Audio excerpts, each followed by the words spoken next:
Hi there Waltoniers, I'm Jack and this is DSY Newscast, and today what I want to do is a big video update talking a little bit about some news, but mostly talking about a big rumour roundup regarding the Magic Kingdom. And the reason for this is over the next 3, 4, 5 years, the Magic Kingdom is going to be getting an awful lot of attention, and there's going to be a lot of activity, a lot of talk about the future of the Magic Kingdom, and Walt Disney World's really going to be focusing in on this park. And so today I want to talk about Big Thunder Mountain Railroad. I want to talk about beyond Big Thunder Mountain. That's obviously going to be a big part of Magic Kingdom over the next 5 years.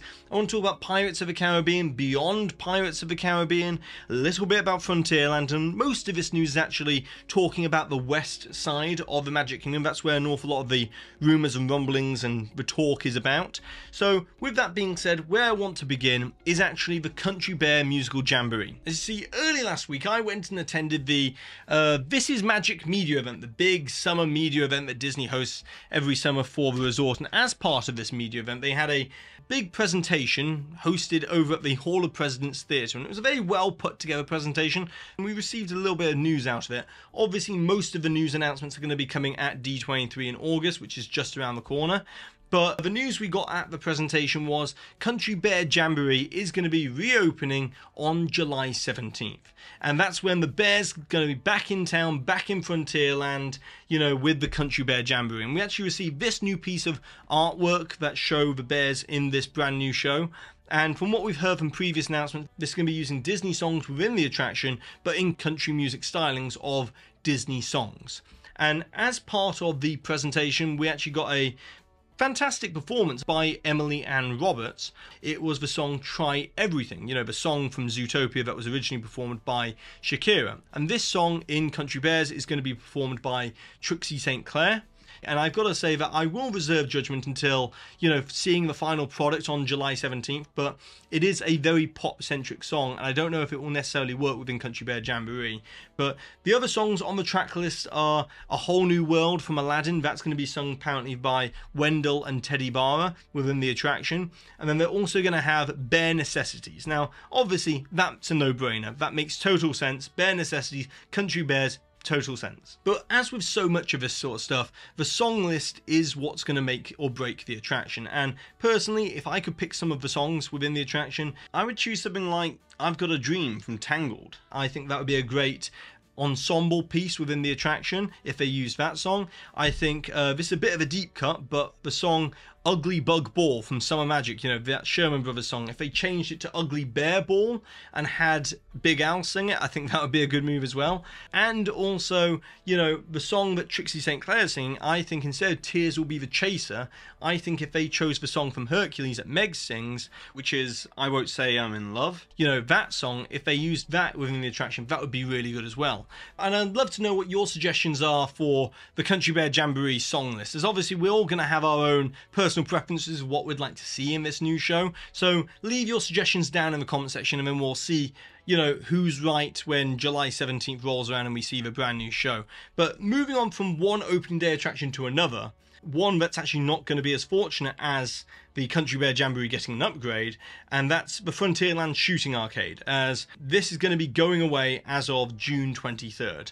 It's going to be replaced by a DVC, Disney Vacation Club lounge within the Magic Kingdom, and I'm actually kind of surprised it's lasted as long as it has, because ever since 2016 Disney removed all the toy weapons from sale within their parks, and so to see the shooting arcade last as long as it has is kind of surprising. Now, personally, you know, it's sad to see any part of the Magic Kingdom, especially an opening day part of the Magic Kingdom, get removed. Especially when considering that it's going to be becoming a DVC, you know, lounge, when they've got other places within the Magic Kingdom that they could have turned into a DVC lounge, such as the unused sponsor lounges within the Magic Kingdom over towards Tomorrowland that they could have turned into a DVC lounge if they needed to.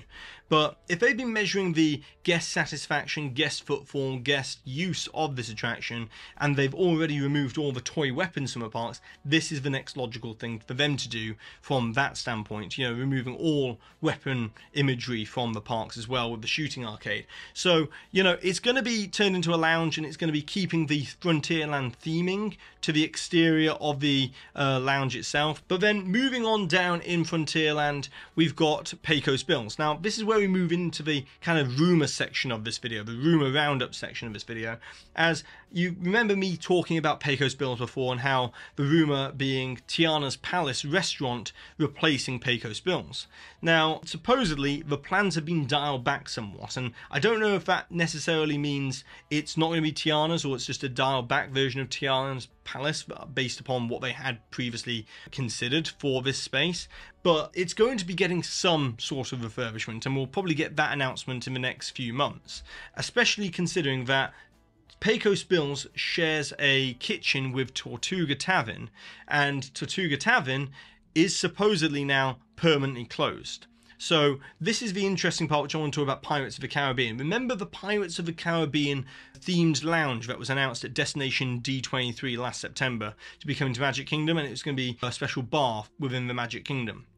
Now, the original artwork showed very clearly it was going to be going into the Pirates League area, you know, the former Pirates League area, right next to the gift shop. That's what I'd heard was going to be happening. That's what the original plan was for this Pirates themed bar. If you compare and contrast the two pieces of artwork, you know, between Pirates League and the Pirates themed bar, it shares a lot of similarities with the rafters, the actual arches and the doorways and everything like that. It's very clearly the Pirates League in that artwork.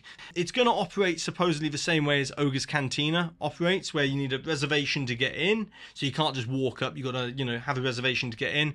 When you go inside, you've got roughly around an hour to, you know, enjoy your alcoholic beverages, but then you can't take your alcoholic drinks out of the proximity of the, you know, Tortuga Tavern area. So you have to stay within the premises. You can't take them out into Magic Kingdom Park. So very similar to how Ogre's Cantina runs within Galaxy's Edge from that perspective. And obviously there'll be a few food options as well, considering it shares a kitchen with Pecos Bills. But, you know, we're starting to see some permits get filed for this location.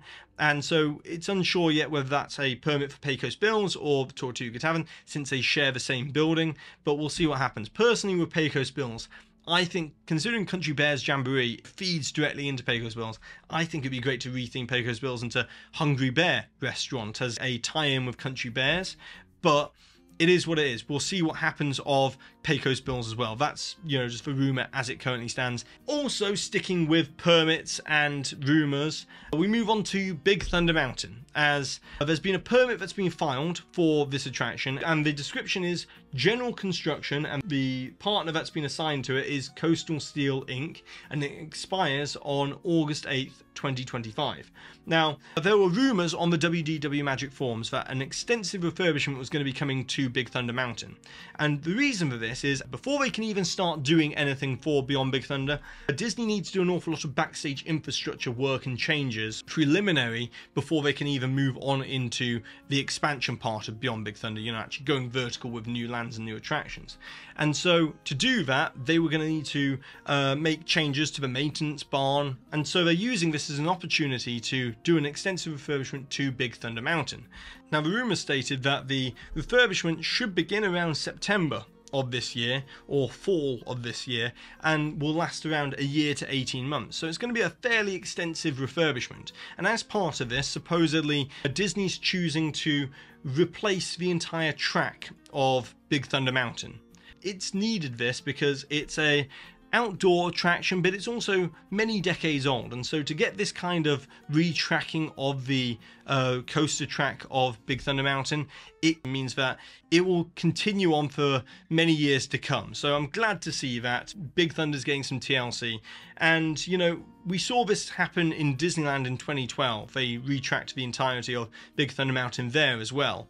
And at the same time, you know, it got the explosion effect and all that sort of stuff. Now, we've already seen the explosion effect come to Disneyland and Disneyland Paris. And leading up to the 50th anniversary, I was talking about how it was rumoured to be being added to Walt Disney World as well. Now, with this long, extensive refurbishment of Big Thunder Mountain, it seems likely that hopefully we'll be getting the dynamite explosion effect on this version of Big Thunder Mountain as well at Walt Disney World, but we'll have to wait and see for that. But yeah, Big Thunder Mountain's going to be getting a lengthy refurbishment, so plan for that in the next year when you go to Walt Disney World.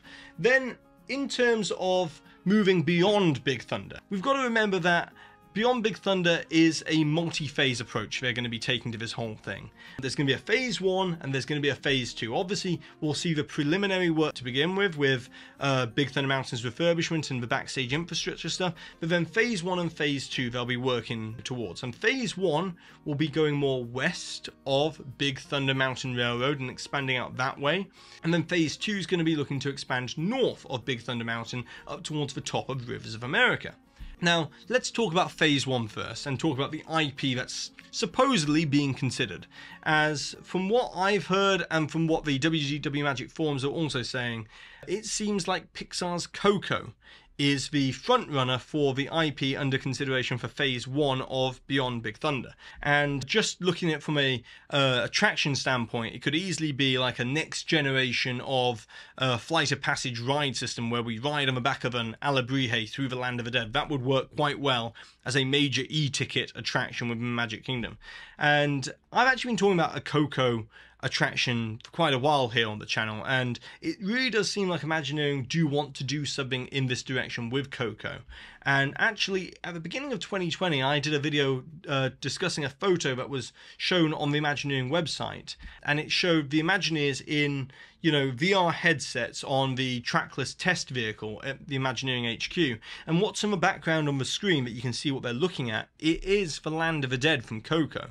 So what they were doing there at the time, they're clearly testing some sort of a Coco-based attraction probably at Imagineering. So they've been interested in Coco as an IP to be represented as an attraction for quite a while now, and I would love to see it. Coco's one of my favourite Pixar movies. It made over $800 million. It stood the test of time. It's got longevity. It's got good music. And I think it makes total sense expanding out west of Beyond Big Thunder there with phase 1 being Coco. Now, when we talk about phase 2, what we got to remember is phase 2s, sometimes they don't even happen.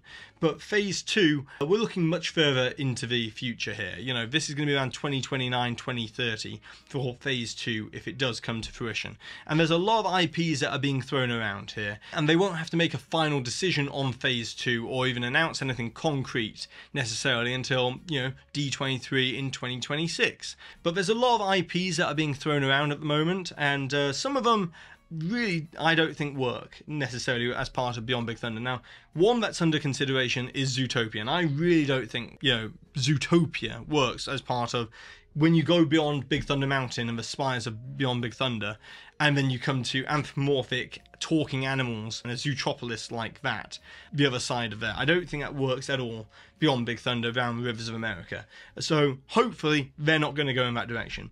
Another direction they might go in terms of IP is supposedly Cars. Pixar's Cars is apparently under consideration as an IP for phase 2 of Beyond Big Thunder, and I could certainly see it working with the Ornament Valley Rockwork as part of phase 2 of Beyond Big Thunder. And according to the insiders over on the WDW Magic forums, apparently if Disney are to go in this direction, then it won't just be a clone of Radiator Springs Racers, whatever that means in terms of doing Cars within Beyond Big Thunder. But personally, I don't necessarily think it works thematically. You know, you go around the corner of Big Thunder and you're met with talking cars. I don't really know if that really breaks the theming of Frontierland. So another one is Villains Kingdom and Villains Land, still on the table for phase 2. But things are very fluid within Imagineering at the moment in terms of these IPs, and that's also being considered for over at Hollywood Studios as an expansion off Animation Courtyard.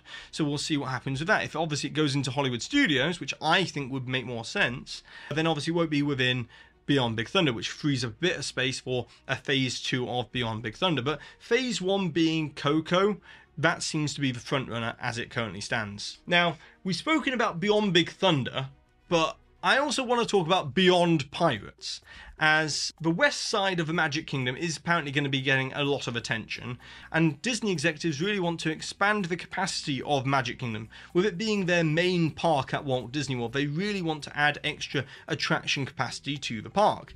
And there's an expansion plot that's south of Pirates of the Caribbean, and that is supposedly where they're looking to expand. And what they're looking to expand with is Moana. Now, back in March, I actually did a video where I said I'd heard that Moana was not off the table in terms of a ride-through attraction. You know, they'd done artwork for a Moana ride-through attraction at Animal Kingdom, and they still wanted to put it somewhere in terms of a ride-through attraction for Moana. It's a very popular franchise, very popular IP. We're seeing the live-action movie come out in 2026. We're getting the sequel to Moana, Moana 2, later on this year. It's very popular as an IP, and they really want to capitalize upon this and build out the Moana franchise with an attraction. Now, I don't know if it's going to be the exact same ride as what we saw, you know, within that Blue Sky artwork for Animal Kingdom, but they're certainly wanting to do something with Moana in terms of a greater presence of a ride-through attraction, not just the Journey of Water attraction. That was greenlit before they had all the user information from Disney Plus to see how popular Moana was, and the rumors kind of stating that the pathway to get to this expansion would be between Jungle Cruise and Pirates of the Caribbean, you know, that walkway down there, and they'd walk you out towards the attraction down there, a bit like Ratatouille, you know, going around the back of the France Pavilion, going in the similar sort of direction with the Moana attraction. But I think it's very exciting to hear that Imagineering and Disney executives aren't just content with just expanding beyond Big Thunder, but they also are looking at doing other stuff in other parts of Magic Kingdom. And, you know, then you've got something new to anchor each part of Magic Kingdom, each quadrant. You've got obviously Tron in Tomorrowland, you've got Seven Dwarfs Mine Train in Fantasyland, you'll have Tiana's and whatever they build beyond Big Thunder in Frontierland, and then Moana over in this section in Adventureland. So it makes a lot of sense. Moana within Adventureland does make a lot of sense, and we'll see what happens. You know, all of this is rumor as it currently stands, but it seems very exciting that we're starting to hear so much about future projects for the Magic Kingdom. So stay tuned to DSNY Newscast. I'll be covering D23 extensively. We'll see what rumor comes true, what rumor doesn't come true. You know, there's always a bit of both there, so we'll see what happens in August. But with that being said for today, it's over to you, the Waltoneers. I would like to know, what are your thoughts and opinions on all of this rumor roundup for the Magic Kingdom? What kind of projects would you like to see within the Magic Kingdom if you could plan out the future of the Magic Kingdom like this in these different expansion locations? And leave your suggestions down in the comment section. And of course, be sure to subscribe down below, hit the notification bell if you're new to the channel so you always receive an update. Check out the rest of the videos on this channel, give this video a massive thumbs up, and of course I'd like to give a massive thank you to the official Waltoneer Club over on Patreon, who are always supporting the channel, and also the Waltoneer Gold members that you can see here on the screen right now, along with Waltoneer Diamond member Kyle Mahan. And with that being said for today, I've been Jack, you've been you, and I'll see you real soon.